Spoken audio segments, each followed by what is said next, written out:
Good morning. Good morning. German. Uh, Top of the day, top of the morning. As Q would say, Grand Rising. What up, Q? Uh, yeah, it's going good so far. Had some of this coffee. Ooh, that was just right there. I'm like, yeah, that was good. Let's check out this news a little bit. Ahead of the planned negotiations between the United States and Iran this weekend, Donald Trump posted something that seemed to downplay a pretty critical detail. He said, quote, "The Iranians don't seem to realize they have no cards other than a short-term extortion of the world by using international waterways. That is, no cards except the one that has shut down 20% of the world's oil flow." That's I'd say a pretty important card, wouldn't you?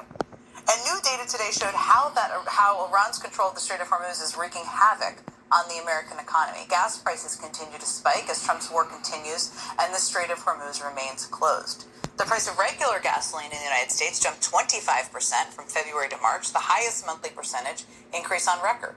And other costs are rising sharply as well. The Consumer Price Index report showed that inflation jumped to 3.3% compared with the same time just last year. Not to mention that overall prices rose nearly a full percent over the course of March, the highest monthly gain since the peak of the post-pandemic inflation crisis in June of 2022. And with Iran leveraging the Strait of Hormuz, that economic pain isn't going away anytime soon.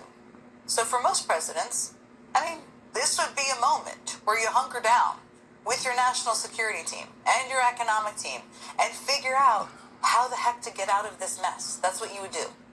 But that wasn't Donald Trump's approach, because tonight he spent his time at $1 million per person fundraising dinner for his super PAC being held at his winery in Charlottesville, Virginia. Now, on his way, he answered some questions from reporters and once again repeated his completely made-up claims that Iran was militarily defeated and that the Strait of Hormuz would somehow open up automatically. All entertainment purposes only. Bluster was even more bizarre, given there's a U.S. delegation led by his own vice president on its way to Pakistan for negotiations to end the war and open the strait, or that's their goal. And yet Trump doesn't seem to be at all bothered by the stakes. What's your backup plan if there's no deal with You don't need a backup plan. You don't need a backup plan? I think you surely do need a backup plan. That's certainly putting a lot of pressure on the guy Trump has tapped to be the central player of these negotiations, very much on purpose. And there's no evidence to date that Vance is up to the task, or frankly interested in the task, to be honest at all. Remember, this is what he said when asked about a key detail of the ceasefire on Wednesday. I haven't been involved in that because I've been busy doing stuff in Hungary. I haven't been involved in the war the guy I work with started because I've been busy campaigning for an authoritarian sweetheart in Hungary, as one does. So what exactly has J.D. Vance been involved in? Well, here's how he described his role in the talks so far. Mr. Vice President, Caroline Leavitt said you played a key role in these talks. Could you help us understand some details about that role? Well, I appreciate Carolyn saying that. My key role was I sat on the phone a lot. I answered a lot of phone calls. I made a lot of phone calls. And again, I'm happy about where we are. Isn't that nice? He's happy Caroline Leavitt said that. Though it feels like quite a leap from making a lot of phone calls, doesn't it, to being the guy in charge of negotiating face-to-face with your geopolitical adversary? I don't know, feels like a leap to me.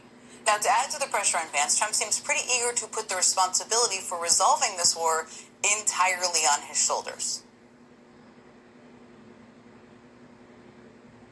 He's doing a great job, and he's working on the deal, right? How's that moving? Is it okay? The big deal?